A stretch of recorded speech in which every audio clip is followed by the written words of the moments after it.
Hello guys and welcome back once again on the YouTube platform of RJ academy. RJ academy के इस YouTube platform पे आप सभी students का मैं वेलकम करता हूं और स्वागत करता हूं हमारा इस फिजिकल केमिस्ट्री प्रीमियर लीग के मैच नंबर 3 में। So yes, this is match number 3 of our premier league. आज भी हम लोग सॉलिड स्टेट को ही डिस्कस करेंगे। सॉलिड स्टेट के ऊपर 2 मैचेस ऑलरेडी हो चुके हैं। जिन बच्चों को नहीं पता भैया, हर एक मैच का मतलब होता है 15 MCQ क्वेश्चन, नए क्वेश्चन जो प्रीवियस ईयर क्वेश्चंस नहीं है लेकिन आपके अपकमिंग CSIR नेट जून 2026 के अंदर आपको ये क्वेश्चन एज सच देखने को मिल सकते हैं। तो आज के इस वीडियो के अंदर हम लोग बेसिकली मैच नंबर 3 खेलने वाले हैं, यानी कि और नए 15 क्वेश्चंस करेंगे हम लोग सॉलिड स्टेट के। लेकिन अगर आप लोगों को नहीं पता तो हर एक मैच अपलोड होने के एक दिन पहले इन क्वेश्चंस को हम in the form of test हमारी ऐप के ऊपर डाल देते हैं। तो आप सभी लोग उन टेस्ट को जरूर दीजिए, क्योंकि अगर आपने उस टेस्ट के अंदर 60% से ऊपर स्कोर किया तो आप लोग जुड़ सकते हैं हमारे कोर्सेज के अंदर अग्नि प्लस और अग्नि प्लस प्रो के अंदर विद फ्लैट 60% ऑफ। टेस्ट को देने के लिए क्या करना होगा आपको जस्ट आरजे एकेडमी की ऐप को डाउनलोड करना है। उसके बाद जो हमारा अग्नि प्लस का प्रो का कोर्स है, आप इस कोर्स को ओपन करेंगे। यहाँ पर कंटेंट सेक्शन के अंदर जब आप जाओगे तो आपको बहुत सारे कंटेंट यहाँ पर देखने को मिलेंगे। उनमें से एक कंटेंट यानी कि test physical chemistry premier league वाला जो फोल्डर है वो आपके पास अनलॉक होगा। It is completely free for everyone guys, है ना, ये कम्प्लीटली फ्री है। तो यहाँ पर जाकर आप इन टेस्ट को दे सकते हैं। सेशन के एक दिन पहले टेस्ट अपलोड हो जाता है, तो वहाँ पर जाकर आप टेस्ट को ज़रूर दीजिए ताकि उसके बाद आप इन सॉल्यूशंस को देखें, एक बार खुद ट्राई करें एंड उसके बाद फिर आप लोग इन वीडियोस को ज़रूर देखें। अगर आपने अभी तक ये टेस्ट नहीं दिया है, हो सकता है कि आप इस वीडियो को बाद में देख रहे हो, तो अभी भी आप टेस्ट तो दे ही सकते हैं, राइट। तो ज़रूर डाउनलोड करें आरजे एकेडमी की ऐप को और इस फ्री टेस्ट सीरीज़ को आप लोग ज़रूर दें, एक सीक्वेंस में दें, लगातार दें, ताकि आपकी प्रिपरेशन भी बहुत बेटर हो सके और आप लोग फिजिकल केमिस्ट्री से काफ़ी बढ़िया स्कोर कर पाओ। तो 2 मैचेस हो चुके हैं, लेवल 1 हो चुका, लेवल 2 हो चुका। आज बारी है लेवल नंबर 3 की और ये रहा हमारा आज का पहला सवाल। तो क्वेश्चन क्या है भैया? क्वेश्चन बड़ा सिंपल सा है। पहला क्वेश्चन है, which one of the following schemes of ordering closed pack sheets of equal size pair do not generate closed pack lattice? इनमें से कौन सा अरेंजमेंट ऐसा होगा जो क्लोज्ड पैक लैटिस को नहीं बनाएगा? तो देखो यहाँ पर ना मैं आपको एक सिंपल सा रूल बता देता हूँ यार। जैसे आप पहले वाले ऑप्शन को देखो, पहले वाले में क्या है, आपके पास पहले ए लेयर है, ए के बाद बी लेयर है, बी के बाद सी लेयर है। इसका मतलब ए लेयर अगर मान लो फर्स्ट है तो सेकंड लेयर इससे अलग है, थर्ड लेयर उससे अलग है, उसके बाद वापस से फिर ए आएगा, वापस से फिर बी, वापस से फिर सी। तो ए के बाद बी आया, बी के बाद सी फिर चेंज हो गया, सी के बाद ए फिर चेंज हो गया, ए के बाद बी फिर चेंज हो गया, बी के बाद सी फिर चेंज हो गया। अगर ऐसे लेयरिंग करते वक्त कोई भी चीज़ रिपीट हो जाए, किसी भी एक लेयर को आप लगातार एक के ऊपर एक रख दो, तो फिर आपके पास क्लोज पैक कभी भी नहीं बन सकता है। इस रूल को आप लोग प्लीज़ याद रखिएगा, बिकॉज अगर आपको रूल याद है तो आपको ऑप्शन नंबर सी दिख जाएगा। यहाँ पर आप देख सकते हो कि भैया पहले आपके पास ए है, फिर ए के बाद बी है, चेंज हुआ, लेकिन बी के बाद वापस से बी आ गई। मतलब जो लेयर आपने बी लगाई है उसके ऊपर आपने एग्जैक्टली सेम लेयर लगा दी। आपने खाली स्पेस को भरने के लिए लेयर नहीं लगाई, आपने जो लेयर थी उसी के ऊपर एक और लेयर आपने लगा दी। तो यार यहाँ से आपको कभी भी क्लोज पैक नहीं मिल सकता है, किसी भी क्रिस्टल सिस्टम का क्लोज पैक नहीं मिलेगा, राइट। तो हमारा आंसर क्या होगा भैया? Right, option number C. और ध्यान भी रखें यार, बिल्कुल ध्यान रखें आप लोग इस वाली बात को कि क्लोज पैकिंग में रूल होता है कि एडजेसेंट लेयर्स सेम पोजीशन पे रिपीट नहीं हो सकती। जैसे यहाँ पर आप देख सकते हो ए बी बी, ए के अंदर बी और बी आपके पास रिपीट हो गई, दैट मीन्स ये कभी भी क्लोज पैक नहीं बनाने वाले हैं। अगला सवाल आपकी स्क्रीन के ऊपर है, iron has a body centred cubic lattice structure, the edge length of unit cell is found to be 286 picometre. यानी कि एज लेंथ यानी कि ए की वैल्यू कितनी है? 286 पिकोमीटर है। What is the radius of an iron atom? Iron atom का radius क्या होगा? अब क्योंकि ये body centred cubic unit cell है और body centred cubic unit cell के अंदर जो आपके पास होती है बॉडी डायगोनल, ये आपके पास डायरेक्टली बराबर होती है 4 टाइम्स ऑफ आर के, and body diagonal is equal to a√3 is equal to 4r। तो यहाँ से r क्या हो जाएगा भैया? a√3 divide by what? Divide by 4। a की वैल्यू आपके पास है, this is the value 286, into में √3 कितना होता है? 1.7 के करीब कुछ होता है, divide by this will be equal to 4। तो यहाँ से आपका जो आंसर है वो आपका आंसर निकल कर आ जाएगा। पूरा कैलकुलेट यहाँ पर कर रखा है भैया। r की वैल्यू क्या हो जाएगी? √3a/4, a की वैल्यू दे रखी है, तो यहाँ से जब आप वैल्यू को पुट करेंगे तो आपका आंसर आएगा 123.8 पिकोमीटर, जिसको समथिंग अराउंड आप लोग 124 बोल सकते हैं, यानी कि option number A will be the right answer. आसान क्वेश्चन था ये, है ना। आई होप ऐसे क्वेश्चंस तो आप लोग बड़े आराम से टैकल कर सको। वीडियो आपको अच्छी लग रही है, मैचेस आपको अच्छे लग रहे हैं, तो आप इन वीडियोस को ज़रूर से भैया लाइक करें, साथ में शेयर करें अपने सभी दोस्तों के साथ। टेलीग्राम ग्रुप, व्हाट्सएप ग्रुप, जहाँ पर भी आप लोग ज्वाइंड हो वहाँ पर आप लोग इस सीरीज़ को ज़रूर शेयर करें ताकि मैक्सिमम स्टूडेंट्स यहाँ से बेनिफिट उठा सकें। आगे अगला सवाल देखो भैया, in the closest packing of an atoms A, radius दे रखा है भैया RA, the radius of atom B that can be fitted into tetrahedral voids, right. तो एक आपके पास एटम A है, एक आपके पास क्या है? एटम B है, और आपको चाहिए भैया complete fitted in the tetrahedral. तो यार टेट्राहेड्रल की तो आपके पास एक रेंज होती है ना, एक रेंज होती है। रेंज क्या होती है आपके पास, यहाँ पर रेंज होती है 0.225 से लेकर 0.414 तक। तो ये आपके पास क्या होती है, टेट्राहेड्रल वॉइड्स में आपके पास चीज़ें तभी प्रेजेंट होंगी जब आपके पास रेडियस रेशो क्या होगा, 0.225 से 0.414 पे होगा। अच्छा, रेडियस रेशो हम हमेशा ऐसे निकालते हैं जैसे R plus divide by R minus. Generally क्या होता है, रेडियस ऑफ एनाइंस बड़े होते हैं as compare to radius of cation, तो छोटे वाले ऊपर होता है, बड़े वाला आपके पास क्या होता है, नीचे होता है। जो जिसका साइज छोटा होता है वो जाता है वॉइड के अंदर। तो atom B that can be fitted into tetrahedral void, मतलब बी कहाँ पे जाएगा भैया, वॉइड में। ए कहाँ प्रेजेंट होगा यार, अपनी पैकिंग के अंदर प्रेजेंट होगा। तो रेडियस रेशो यहाँ पर क्या बनेगा, ये बनेगा रेडियस रेशो यहाँ पर R B divided by R A, है ना। This A is bigger size, this R B is basically smaller size. तो यहाँ पर जो ये R B by R A का जो रेशो है, ये रेशो आपके पास इस रेंज में होना चाहिए। अब आर ए की वैल्यू इस क्वेश्चन में दे रखी है, बिकॉज आपको आर बी निकालना है। देख सकते हैं ऑप्शंस के अंदर आपको निकालना है R B in terms of R A. तो आर ए हमारे लिए नॉन टर्म है, आर बी हमारे लिए नॉन टर्म नहीं है, और मेरे को चाहिए exactly fitted. Exactly fitted, exact fit होगा, एग्जैक्ट फिट होगा तो इसकी मिनिमम वैल्यू आपको निकालनी पड़ेगी, आपके पास एग्जैक्ट फिट हो जाए। और अगर ये वैल्यू छोटी छोटी होगी, मिनिमम होगी, तो फिर आपको छोटी वाली रेंज के साथ में कंपेयर करना पड़ता है। सोच के देखो, अगर आपको आर बी दिया होता और आपसे आर ए पूछा होता एग्जैक्टली फिटेड के लिए, तो उस केस में आप R B by R A को 0.414 के बराबर पुट करते, बिकॉज वहाँ पर आपको आर ए निकालना था एग्जैक्ट फिटिंग के लिए। अगर नोमिनेटर निकालना है एग्जैक्ट फिटिंग के लिए तो फिर भैया लोवेस्ट वैल्यू के बराबर करो। अगर डिनोमिनेटर निकालें लोवेस्ट फिटिंग के लिए तो फिर आप लोग बड़ी वाली के साथ में इसको इक्वेट करो। यहाँ बारी है इक्वेट करने की 0.225 के साथ में। तो r by void divide by r of sphere is equal to 0.225। यहाँ एटम ए का रेडियस दे रखा है आर ए, वैल्यू को पुट कर देंगे भैया, तो आर बी कितना हो जाएगा 0.225 इंटू में आर ए। एकदम सिंपल क्वेश्चन। अगर ये क्वेश्चंस पहले आपने नहीं कर रखे हैं तो प्लीज़ क्वेश्चन के बाद डायरेक्ट सॉल्यूशन को ना देखें, पहले आप वीडियो को पॉज करें और पॉज करने के बाद ही आप लोग अगले क्वेश्चन की तरफ बढ़ें। ये है हमारा नेक्स्ट क्वेश्चन। ये बेहद ही सिंपल सवाल है ना। इस लेवल के अंदर क्वेश्चंस इजी है, बिकॉज मैं ऑलरेडी आपको सभी टाइप के क्वेश्चंस करा चुका हूँ। आपने ध्यान दिया होगा मैच नंबर 1, मैच नंबर 2 में अभी तक हम 30 क्वेश्चंस कर चुके हैं और ऑलमोस्ट सारे के सारे टाइप हम लोगों ने वहाँ पर कवर कर लिए हैं, राइट। यहाँ पर क्वेश्चन क्या है, an alloy of gold and copper crystallizes in a cubic lattice in which gold atom occupies corner. Okay जी, तो गोल्ड कहाँ पर है भैया, कॉर्नर पे है। देयर आर 8 कॉर्नर्स और एक का कॉन्ट्रीब्यूशन कितना होता है भैया, 1/8 होता है ना, corners of cube. And copper is present at each face centre. Copper है भैया सी यू, ये कहाँ पर होगा भैया, हर एक फेस के सेंटर पे। तो देयर आर 6 फेसेस एंड एक का कंट्रीब्यूशन 1/2, तो ये बनेगा 1 और ये बनेगा 3। तो answer will be A you तो भैया 1 है और सी यू कितने हैं जी, 3 है। इस चीज़ को ऐसे भी लिख सकते हैं, बिल्कुल लिख सकते हैं भैया, सी यू 3 है और गोल्ड 1 है ना। इसको चाहे ऐसे लिख दो, चाहे आप इसको ऐसे लिख दो, उसके अंदर कोई फ़र्क नहीं है। तो right answer is what, option number B. आसान सवाल, इजी क्वेश्चन, आई होप आप कर लेंगे। बाकी सॉल्यूशन भी है आपके पास, इसको भी आप बाद में पढ़ सकते हैं। पीडीएफ भी हम लोग ऐप के ऊपर साथ साथ अपलोड कर रहे हैं। तो अगर आप हमारे कोर्सेज के अंदर ज्वाइंट हो, एग्नी प्लस या अग्नि प्लस प्रो या कभी भी ज्वाइन करने वाले हो, तो फिर आपको वहाँ पर इसकी पीडीएफ भी मिल जाएगी, राइट। चलिए आगे बढ़ते हैं, अगला क्वेश्चन देखते हैं भाई। नेक्स्ट क्वेश्चन है, a compound XY crystallizes in BCC lattice with unit cell length of 480 picometer. If the radius of Y negative is 2 to 5 picometer, the radius of X positive will be. अब ये compound है XY। जैसे अभी थोड़ी देर पहले हमने question किया था कि एक आयरन था जो क्रिस्टलाइज हो रखा था BCC में, तो वहाँ पर डायरेक्टली आपने क्या बोल दिया, body diagonal is equal to 4R। वहाँ पे सिर्फ और सिर्फ एटम्स थे। यहाँ पे कंपाउंड है, X और Y है।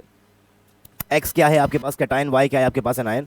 और यहाँ पर जो आपकी होगी ना बॉडी डायगनल जो आपके पास होने वाली है, इस बॉडी डायगनल को आप इक्वेट करते हो इस तरीके से, ऐसे बोल सकते हो यहाँ पर 2 times of R plus and R negative. Because जब सिर्फ एटम्स होते हैं तो यार यहाँ पर भी आयरन होता है, बॉडी के सेंटर के अंदर भी आयरन होता है और यहाँ पर भी होता है iron. This complete thing is body diagonal. तो आप वहाँ पर क्या बोलते हो यार कि ये रेडियस क्या होती है R, ये भी क्या होती है R, ये भी क्या होती है R और ये भी क्या होती है R, यानी कि A√3 = 4R। लेकिन यहाँ पर क्या है, यहाँ पर फर्क है भाई। यहाँ पे कॉर्नर के ऊपर तो एटम्स होंगे लेकिन बीच में आपके पास क्या होगा, कैटायन। अब इसकी रेडियस अलग है, इसकी रेडियस अलग है। मान लो यहाँ पर रेडियस क्या होगी, इसकी रेडियस होगी भैया R प्लस, और जो ब्लू वाला है इसकी रेडियस कितनी होगी आपके पास R माइनस। तो ये भी R माइनस और ये भी R माइनस, तो 2 तो हो गए भैया R माइनस, और एक R प्लस यहाँ पर होगा और एक और R प्लस होगा जो यहाँ पर होगा। सो दैट मीन्स कंप्लीट जो आपके पास है A√3, this A√3 is equal to 2 times of R plus plus का R नेगेटिव। ऐसा एक क्वेश्चन हमने मैच नंबर 2 के अंदर भी किया था, राइट। ध्यान रखिएगा, इंपॉर्टेंट क्वेश्चन है ये। अब आपको सब कुछ दे रखा है, एज लेंथ है आपके पास y नेगेटिव यानी कि r नेगेटिव है आपके पास, आपको क्या निकालना है, सिर्फ और सिर्फ r पॉजिटिव निकालना है। तो जस्ट आपको इक्वेशंस के अंदर वैल्यू को पुट करना है। Remember this, √3 times of a is equal to 2 times of r plus, plus का r माइनस। तो यहाँ से आप r प्लस क्या लिख दोगे भैया, √3 बाय 2 एंड माइनस का r नेगेटिव। पूरी वैल्यूज को यहाँ पर पुट किया गया है, सॉल्व किया गया है। 190.68 विल बी द आंसर, यानी कि ऑप्शन नंबर जो बी है वो यहाँ पर सही हो जाएगा। प्लीज़ आप लोग घर पर जब बैठ के प्रैक्टिस करते हैं तो आप बिल्कुल आंसर के एंड तक पहुँचें, है ना। ऐसा नहीं है कि यार फॉर्मूला देख लिया मैं तो निकाल लूँगा, घर पे बैठ के भी प्लीज़ निकाल कर देखें, ताकि एग्जाम हॉल में जब प्रेशर टाइम पे आप इनको सॉल्व कर रहे होंगे तो वहाँ पर भी आपको थोड़ा सा स्पीड आपको डेफिनेटली देखने को मिल सके। एक और बेहतरीन सवाल है आपके पीछे, है ना। This is the next question हमारा। The number of hexagonal faces that are present in the truncated octahedron is. अब यार ट्रंकेटेड ऑक्टाहेड्रॉन कैसे दिखता है, तो ऑलरेडी आंसर के अंदर मैं इमेज नहीं लेकर आया हूँ, बट आप मेरे सामने यहाँ पर साइड में एक ट्रंकेटेड ऑक्टाहेड्रॉन देख सकते हैं। इसके अंदर कुछ स्क्वायर फेसेस होते हैं और कुछ आपके पास होते हैं हेक्सागोनल। और आपसे पूछा गया है कि भैया हेक्सागोनल वाले कितने होते हैं, ठीक है। तो आपको इसके अंदर डायरेक्टली चीज़ें जो है वो याद रखनी है कि आपके पास इसके अंदर 8 हेक्सागोनल फेसेस होते हैं। लेकिन ट्रंकेटेड ऑक्टाहेड्रल में, जो आप मेरे साइड में यहाँ पर देख भी सकते हैं, इसके अंदर 6 स्क्वायर फेसेस भी होते हैं। तो हो सकता है कि आपकी बारी के अंदर ये पूछ ले या फिर ये पूछ ले, है ना। तो आपको दोनों बातें पता होनी चाहिए। अगर बात करेंगे हेक्सागोनल की, सो दैट विल बी 8, लेकिन अगर बात करेंगे स्क्वायर की तो आंसर चेंज हो जाएगा and answer will be 6। So depend करता है क्या पूछा है, उसके हिसाब से आपको भी अपना आंसर करना है। आगे बढ़ते हैं और देखते हैं अपना अगला सवाल। Iron oxide FeO crystal has a cubic structure and each edge of the number cells is 5.0 angstrom. Density दे रखी है आपको 4.0 gram per centimetre cube. Number of Fe plus का 2 and O2 minus ions present in each cell will be. हर एक single cell में कितने Fe plus 2 हैं और कितने O2 नेगेटिव हैं। तो आप पहले ये निकाल लो कि यार एक यूनिट सेल में कितने फॉर्मूला यूनिट है ना, कितने फॉर्मूला यूनिट है। अगर मान लो एक फॉर्मूला यूनिट निकल कर आया तो एक Fe प्लस 2 और एक O नेगेटिव। अगर 2 निकल कर आ गए तो 2 Fe प्लस 2 और 2 O नेगेटिव। अगर 3 आ गए तो 3 Fe प्लस का 2 और 3 O नेगेटिव। अगर 4 आ गए तो भैया 4 Fe प्लस 2 और 4 O2 नेगेटिव। सर कैसे निकालेंगे उस चीज़ को, तो यार क्वेश्चन में डेंसिटी दे रखा है और डेंसिटी का जो फॉर्मूला होता है वो होता है भैया Z इंटू में M divided by Na into में A क्यूब। ये होता है जी आपके पास डेंसिटी का formula for cubic crystal system, और ये क्यूबिक ही है। अब एज पर द क्वेश्चन आपको निकालने कितने नंबर ऑफ Fe प्लस 2 और O2 नेगेटिव आयंस प्रेजेंट है ईच सेल के अंदर। तो आपको बेसिकली यहाँ पर Z निकालना है कि Z की वैल्यू क्या होगी। आपको निकालना है भाई, यहाँ पर Z निकालना है। तो Z का फॉर्मूला क्या हो जाएगा, Z हो जाएगा रो इंटू में Na इंटू में A cube and divide by बस M। अब सब कुछ आपको दे रखा है। देखो डेंसिटी क्या है, डेंसिटी आपके पास यहाँ पर है 4.0 gram per centimetre cube. Na की वैल्यू कितनी होती है 6.023 इंटू 10 की पावर 23। A क्यूब यानी कि आपका वॉल्यूम। अब वॉल्यूम कैसे निकालोगे भैया, H दे रखा है आपको 5 एंगस्ट्रॉन, तो पहले इसे सेंटीमीटर में कन्वर्ट कर लो। 10 की पावर -8 सेंटीमीटर मल्टीप्लाई करना पड़ेगा। 5.0 इंटू 10 की पावर -8 सेंटीमीटर, ठीक है सर। फिर उसका क्यूब कर लेंगे तो वो बन जाएगा यहाँ पर वॉल्यूम बन जाएगा, और नीचे क्या पुट करोगे M। M क्या होता है, मोलर मास। तो FeO का मोलर मास क्या होगा यार, बच्चे को पता है Fe कितना होता है, ऑलमोस्ट 56। ये कितना होता है, प्लस का कितना करते हो इसके अंदर आप लोग 16। तो क्या आंसर आएगा ये 72। तो 72 will be the molar mass. तो वैल्यूज़ को पुट करेंगे और Z की वैल्यू को यहाँ पर निकालेंगे। तो ये देख सकते हो आप यहाँ पर सारी वैल्यू को पुट किया गया है। A की वैल्यू सेंटीमीटर में हो गई, डेंसिटी ये दे रखी है, मोलर मास 72 ग्राम पर मोल होता है। ये हमारे पास हो गया भैया यहाँ पर वॉल्यूम, ठीक है। तो बस वैल्यू को पुट करेंगे तो जो आपका Z की वैल्यू आएगी वो आपके पास आने वाली है अप्रोक्सीमेटली 4। ये आपके पास यहाँ पर आने वाली है Z की value rho into A cube into Na divide by M। तो ये वैल्यू अप्रोक्सीमेटली कितनी आएगी 4, यानी कि एक यूनिट सेल में 4 FeO के यूनिट्स हैं। तो एक में होता है एक Fe2 प्लस, तो 4 में होंगे 4 Fe2 प्लस। एक में होता है एक O2 नेगेटिव, तो 4 में होगा basically 4 O2 negative. Right answer is option number 4, है ना। ऑप्शन नंबर 4 यानी कि option number D will be the right answer, ठीक है। चलिए बढ़ते हैं भैया हमारे अगले सवाल की तरफ। ये रहा आपकी स्क्रीन के ऊपर next question. A compound alloy of metals P and Q has a unit cell containing P atoms at the corner। P कहाँ है भैया, कॉर्नर पे है। P अगर कोने पे है तो क्या लिखोगे 1/8 इंटू में 8, क्योंकि देयर आर 8 कॉर्नर्स एंड एक का कॉन्ट्रीब्यूशन होता है 1/8। जो एटम Q है वो है फेस के सेंटर पे भैया, तो फेसेस होते हैं 6 और एक का कॉन्ट्रीब्यूशन 1/2, तो ये आ गया 3 और ये आ गया भैया 1। द फॉर्मूला इज, तो PQ3। The formula is what, formula is PQ3। Again a very easy question. ऐसे एक सवाल अभी आपने देखा था, कॉपर गोल्ड का एलॉय था, वहाँ भी हमने ऐसे ही किया था। तो it is a type of easy question है ना, और अच्छे क्वेश्चन है, इजी क्वेश्चन है। तो सोचो आप लोग इन टेस्ट को देकर बड़े आराम से आप 60% स्कोर कर सकते हो। एंड वंस यू स्कोर 60% आपको मिलता है अग्नि प्लस और अग्नि प्लस प्रो पे 60% का ऑफ, यानी कि आप अग्नि प्लस को ज्वाइन कर सकते हो इन जस्ट ₹145। भैया 150 रुपये के अंदर कम में भी आपका पूरा फिजिकल कंप्लीट थ्योरी लेक्चर्स आपको मिलेंगे, है ना, कंप्लीट असाइनमेंट्स आपको मिलेंगे, वो सब चीज़ें आपको मिल जाएंगी जो आपको एक पेड बैच के अंदर मिलती है, right. So the right answer is option number C, that is PQ3। चलते हैं अपने अगले सवाल की तरफ। अगला सवाल कहीं ना कहीं आपको दिखाई दे रहा है कि डाइफ्रैक्शन पैटर्न या फिर स्ट्रक्चर फैक्टर के ऊपर बेस्ड है। पढ़ते हैं सवाल को। सवाल क्या है? A powder diffraction photograph form from tungsten shows line which indices are, मतलब 110 डाइफ्रैक्शन कर रहा है, 200 भी कर रहा है, 211 भी कर रहा है, 220 भी कर रहा है, 310 भी कर रहा है, 222 भी कर रहा है, 321 भी कर रहा है और 400 भी कर रहा है। ये सारे HKL डिफ्रैक्शन को शो कर रहे हैं। अच्छा, जो नहीं लिखा मतलब वो नहीं कर रहे होंगे, इसका मतलब ये कि 111 नहीं कर रहा होगा अगर इस लिस्ट के अंदर नहीं है तो। देखो सिंपल क्यूबिक का बड़ा सिंपल सा फंडा होता है भाई, सिंपल क्यूबिक में ऑल HKL डाइफ्रैक्शन को शो करते हैं, तो अगर एक भी मना हो गया तो सिंपल क्यूबिक यानी कि प्रिमिटिव आंसर नहीं हो सकता, प्रिमिटिव आंसर नहीं हो सकता। आगे बात करते हैं अब। एंड सेंटर जैसा क्यूबिक के अंदर नहीं होता, आपके सिलेबस के अंदर क्यूबिक चीज़ें ही होती है, आप क्यूबिक का ही डाइफ्रैक्शन पैटर्न पढ़ते हो, और एंड सेंटर क्यूबिक के अंदर नहीं होता है बेसिकली। तो आपको इन दोनों में सोचना है, बॉडी सेंटर्ड में और फेस सेंटर्ड में। तो यार FCC के अंदर आपके पास अगर अनमिक्स्ड HKL होगा, अनमिक्स्ड, तो डाइफ्रैक्शन पैटर्न को शो करेगा। अगर तीनों नंबर ओड होंगे तो भी करेगा, अगर तीनों नंबर इवन होंगे तो भी करेगा, सीधी सी बात है। अब आप यहाँ देखो 111, भैया ये भी ओड, ये भी ओड और ये भी ओड, और नहीं कर रहा, नहीं कर रहा। इसका मतलब ये कि FCC भी नहीं रहा होगा भैया। क्या है ये? BCC। सर क्या होता है बेसिकली, कंडीशन क्या होती है फॉर BCC? आपके पास होता है H प्लस K प्लस का L जो है वो इवन होगा तो भैया करेगा, और अगर H प्लस K प्लस का L अगर आपके पास ओड हुआ तो नहीं करेगा। एक बार कंफर्म भी कर लो। 1 + 1 + 0 2 इवन आएगा, करना चाहिए था। 2 + 0 + 0 2 इवन आएगा, करना चाहिए था। 2 + 1 + 1 4 करेगा भैया, करेगा। 220 करेगा, 4 बनेगा। 310 4 बनेगा, ये देखो भैया 6 बनेगा, ये देखो यहाँ पर 6 बनेगा, देखो 4 बनेगा, सब में क्या बन रहा है? इवन। तो ये सारे करेंगे। यहाँ पे क्या बन गया था? ओड।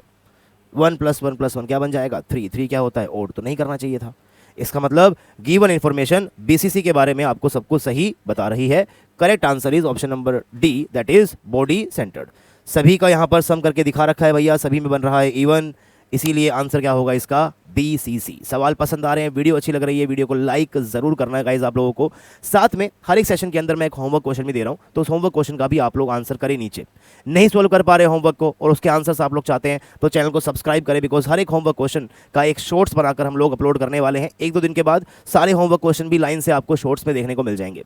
तो इस प्रीमियर लीग में जितने भी सवाल आप लोग मेरे साथ मिलकर यहाँ पर कर रहे हैं, आप देखिएगा कि ऐसे ही क्वेश्चंस आप लोगों को आपके एग्जाम के अंदर देखने को मिलेंगे, और तब भी मैं एक सेशन लेकर आऊँगा कि भैया कितना चीज़, कितना पार्ट हमारे इस प्रीमियर लीग के अंदर से आपको पेपर के अंदर देखने को मिला है। अगला सवाल सिंपल क्वेश्चन है ये। Among the following halides which one forms van der Waals crystals. देखो वंडरवॉल क्रिस्टल कब बनते हैं? जब आपके पास मान लो कोई एक मॉलिक्यूल है या फिर एक फॉर्मूला यूनिट है, और दूसरी कोई मॉलिक्यूल दूसरा फॉर्मूला यूनिट है, और इनके बीच में आपके पास क्या हो भैया? इनके बीच में आपके पास वीक फोर्स ऑफ अट्रैक्शन हो, वीक यानी ये weak van der Waals force of attraction हो, तब जाकर बात बनती है। अब यहां पर जो ऑप्शंस दे रखे हैं आपको, पहला दे रखा है भैया NaCl। अब यार NaCl तो एक आयनिक कंपाउंड है, समझो बात। यहां पर NaCl क्या है? आयनिक क्रिस्टल होते हैं। अगर आयनिक होगा तो यहां तो Na + Cl नेगेटिव होगा, तो यहां पर तो फॉर्मूला यूनिट्स के बीच में इलेक्ट्रोस्टैटिक फोर्स ऑफ अट्रैक्शन, एक स्ट्रॉन्ग फोर्स ऑफ अट्रैक्शन होगा। इसका मेल्टिंग पॉइंट काफी हाई होगा, बिकॉज आयनिक कंपाउंड है। तो यहाँ तो वीक वंडरवॉल फोर्स की बात हम कर ही नहीं सकते। अच्छा, ये प्राइम एग्जांपल है BeCl2 का। इसका हम पढ़ते हैं कि यार ये पॉलीमरिक फॉर्म के अंदर रहता है ना। Be2H4 भी पढ़ते हो आप लोग। बेरिलियम के कंपाउंड, बिकॉज इनका ऑक्टेट देखिए यहाँ पर इनकम्प्लीट है। बेरिलियम के आउटर मोस्ट में सिर्फ 2 ही होते हैं, तो अगर 2 क्लोरीन आके जुड़ जाएंगे तो भी 4 ही कर सकते हैं भैया, पूरा तो नहीं हुआ। तो फिलहाल ये अनस्टेबल होता है, इसीलिए पॉलीमरिक फॉर्म के अंदर आपके पास बेरिलियम के हैलाइड्स जो है वो एग्जिस्ट करते हैं। अगर बात करूं HF की, तो भैया अगर HF का एक मॉलिक्यूल यहाँ पर है और दूसरा मॉलिक्यूल यहाँ पर है, तो यार यहाँ पर इस F और इस H के बीच में क्या होगी? हाइड्रोजन बॉन्डिंग होगी, और जो वीक तो किसी भी एंगल से नहीं होती है, वीक तो किसी भी एंगल से नहीं होती है। तो HF में क्या देखने को मिलेगा आपको? HF में आपको हाइड्रोजन बॉन्डिंग आपको देखने को मिलेगी, यानी कि जो आपका आंसर हो सकता है दैट इज ओनली HgCl2, यानी कि mercurous chloride. Option number C जो है वही इसमें क्या होगा? आपके पास सही जवाब होगा।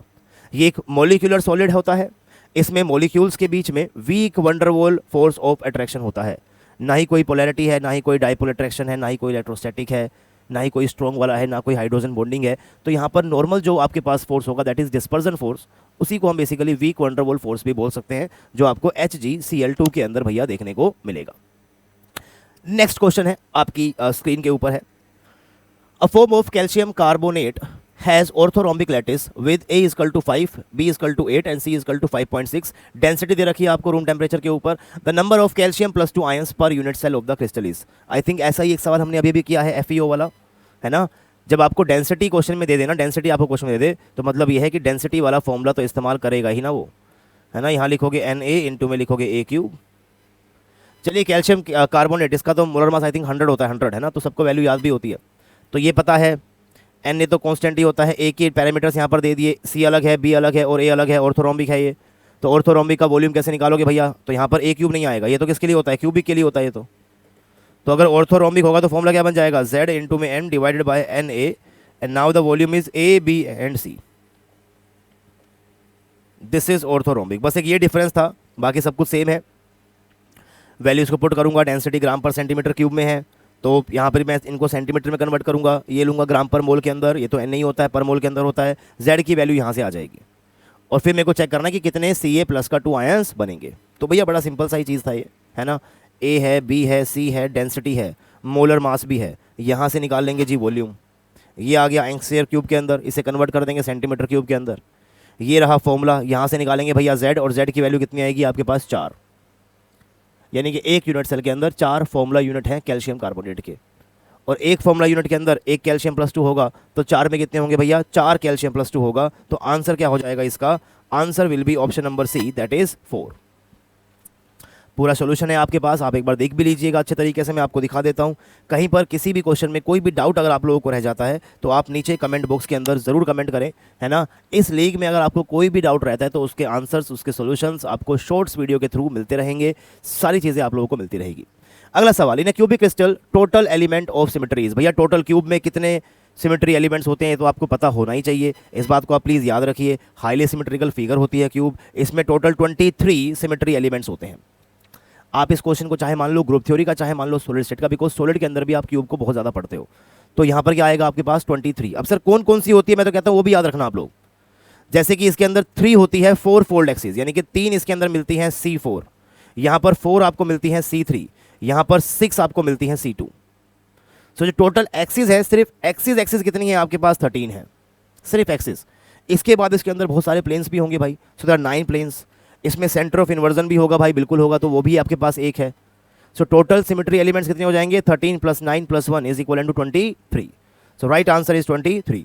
लेकिन आपको ये भी पता होना चाहिए कि जो ये C4 है कहाँ से पास होती हैं, ये C3 है कहाँ से पास होती हैं, ये जो है वो कहाँ से पास होती है। भैया C4 जो है ना क्यूब के अंदर, वो अपोजिट फेसिस के सेंटर से पास होती हैं। जो C3 है वो अलोंग बॉडी डायगोनल पास होती है। जो C2 है अपोजिट एज के सेंटर से पास होती है, अपोजिट एज के सेंटर से। So there are 6 C2, 4 C3 and 3 C4। कहाँ कहाँ से पास होती है प्लीज़ याद रखिएगा। टोटल प्लेन्स 9 होते हैं, ये वाली बात भी याद रखिएगा, क्या पता एग्जाम के अंदर आपसे यही पूछ ले। ठीक है, चलिए भैया तो नेक्स्ट क्वेश्चन की तरफ बढ़ते हैं। अगला सवाल है, lattice energy of solid increases if. Lattice energy कब बढ़ती है, क्या होता है लेटिस एनर्जी। यार किसी भी एक लेटिस के अंदर अपोजिट आयंस के बीच में अगर ज़्यादा फोर्स ऑफ अट्रैक्शन होगा तो उस लेटिस को ब्रेक करने के लिए आपको ज़्यादा एनर्जी प्रोवाइड करनी पड़ेगी, यानी कि उसकी लेटिस एनर्जी क्या हो जाएगी, ज़्यादा हो जाएगी। तो एक किस किस पे डिपेंड करेगा, दो अपोजिट आयंस के बीच में फोर्स ऑफ अट्रैक्शन ज़्यादा कब होगा। एक तो तभी होगा जब इनके ऊपर चार्ज ज़्यादा होगा। अगर इनके ऊपर चार्ज ज़्यादा है तो भैया आपके पास अट्रैक्शन फोर्स ज़्यादा होगा, तो लेटिस एनर्जी भी क्या हो जाएगी, ज़्यादा हो जाएगी। तो लेटिस एनर्जी बेसिकली किन किन बातों पर डिपेंड करता है, एक तो डिपेंड करता है कि चार्जेस क्या क्या है आपके पास आयंस में। तो चार्जेस का इसके अंदर एक ही option, option number C, charges on the ions are small. भैया अगर ये स्मॉल हो जाएंगे, अगर ये स्मॉल होगा तो लेटिस एनर्जी तो कम हो जाएगी ना भैया। आपसे पूछा इंक्रीजेस, तो सी आंसर नहीं होगा। मेडलंग कांस्टेंट डिक्रीजेस, भैया इसके ऊपर डिपेंड नहीं करती हैं चीज़ें, है ना। आयंस आर न्यूट्रल, अगर न्यूट्रल ही हो जाएंगे तो फिर तो भैया कैसी इंक्रीज करेगी। लेटिस एनर्जी दो बातों पे डिपेंड करती है कि यार आपके पास जो दो चीज़ें हैं उनके ऊपर चार्जेस क्या क्या है। मान लो यहाँ पर Q1 है, यहाँ पर Q2 है, तो जितना ज़्यादा चार्ज का मैग्नीट्यूड होगा उतना ज़्यादा इनके बीच में क्या होगा भैया, फोर्स ऑफ अट्रैक्शन होगा। अट्रैक्शन क्यों होगा, बिकॉज अगर एक प्लस है तो दूसरा कैसा होता है भैया, यहाँ पर माइनस होता है। So this force of attraction between them. एक और चीज़ के ऊपर चीज़ें डिपेंड करती है, वो ये कि इन दोनों के बीच में दूरी कितनी है। अपोजिट आयंस के बीच में दूरी कितनी है। अगर आर की वैल्यू बढ़ेगी तो force of electrostatic force of attraction क्या हो जाता है, बेसिकली डिक्रीज हो जाएगा, लैटिस एनर्जी भी क्या हो जाएगी, डिक्रीज। लेकिन अगर आर की वैल्यू घटेगी तो इलेक्ट्रोस्टैटिक फोर्स ऑफ अट्रैक्शन ज़्यादा हो जाएगा और लैटिस एनर्जी भी क्या हो जाएगी, आपके पास ज़्यादा हो जाएगी।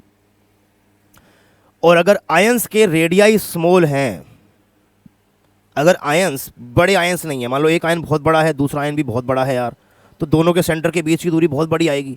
पर अगर मैं आयंस कोई छोटे छोटे कर दूं, स्मॉल स्मॉल कर दूं, तो भैया दोनों के सेंटर की दूरी भी कम हो जाएगी। और अगर आर कम हो गया तो इलेक्ट्रोस्टैटिक फोर्स बढ़ जाएगा, लैटिस एनर्जी बढ़ जाएगी। इसका मतलब अगर रेडियाई आयंस की स्मॉल है तो फिर उस केस के अंदर आपके पास लैटिस एनर्जी ज़्यादा होगी। लिखा भी हुआ है, लैटिस एनर्जी मेनली डिपेंड करती है दो बातों पे, number 1 charge of ions, number 2 distance between the ions. अगर आयनिक रेडियस स्मॉल होंगे तो आयंस के एक दूसरे से क्लोजर आ सकते हैं, डिस्टेंस कम होगा, अट्रैक्शन ज़्यादा होगा, अट्रैक्शन ज़्यादा होगी तो लैटिस एनर्जी भी क्या हो जाएगी, आपके पास ज़्यादा हो जाएगी। तो small ionic radii lattice energy increases करते हैं। आई होप एकदम क्लियर होगा ये सवाल, कोई बहुत ज़्यादा मुश्किल क्वेश्चन तो ये था नहीं, राइट। चलिए भाई, if the value of radius ratio is 0.213 then the coordination number of cation is. ये है हमारे दिन का आज आखिरी सवाल और लास्ट क्वेश्चन होता है भैया होमवर्क।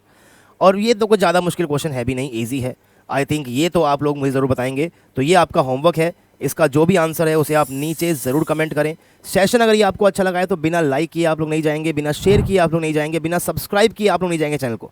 बिकॉज सब्सक्राइब करो, बेल आइकन को प्रेस करो, तभी आपको सारी नोटिफिकेशन टाइमली मिलती रहेगी। शॉर्ट्स के थ्रू मैं इन होमवर्क को भी आपको सॉल्व कराऊंगा। अगर आप लोग पहली बार देख रहे हैं वीडियोस को तो मैं आपको फिर से बता दूं, ये जो मैचेस आपके यहाँ पर चल रहे हैं उन सभी मैचेस को आप पहले एज अ टेस्ट दे सकते हो। एज अ टेस्ट देने के लिए क्या करना पड़ेगा आपको भैया, आपको जाना है हमारी ऐप के ऊपर, ऐप को डाउनलोड कर लो, आरजे अकेडमी ऐप है, आपको मिल जाएगी प्ले स्टोर के ऊपर, है ना। ऐप को डाउनलोड करने के बाद अग्नि प्लस प्रो को कोर्स को खोलिएगा, कोर्स के अंदर जाना है आपको कंटेंट सेक्शन के अंदर यहाँ से, और कंटेंट सेक्शन के अंदर ये बना हुआ है फोल्डर टेस्ट का, जो कि कंप्लीटली फ्री है आप सबके लिए। यहाँ पर आप जाकर इस टेस्ट को दे सकते हो। सो ढेर सारे मैचेस आने वाले हैं भैया प्रीमियर लीग के अंदर, प्लीज़ आप इस सीरीज़ को कंप्लीटली फॉलो करें ताकि मैक्सिमम चीज़ें आप लोग यहाँ से जो है वो सीख सकें और ज़्यादा कोई भी खास दिक्कत आप लोगों को ना आए। So this was match number 3 of solid state. अब मिलेंगे आप लोगों के साथ अगले मैच के अंदर, अगले चैप्टर के साथ में। किस चैप्टर के क्वेश्चन आप लोग चाहते हो, क्या क्या करवाना चाहते हो, मतलब बेसिकली अगर आप चाह रहे हो कि सर ये चैप्टर पहले करा दो, इस चैप्टर के कुछ ऐसे क्वेश्चन करा दो, तो जो भी आप लोगों की क्वेरीज है, जो भी आप लोगों की डिमांड है, वो आप लोग नीचे कमेंट बॉक्स के अंदर जरूर छोड़कर जाइएगा।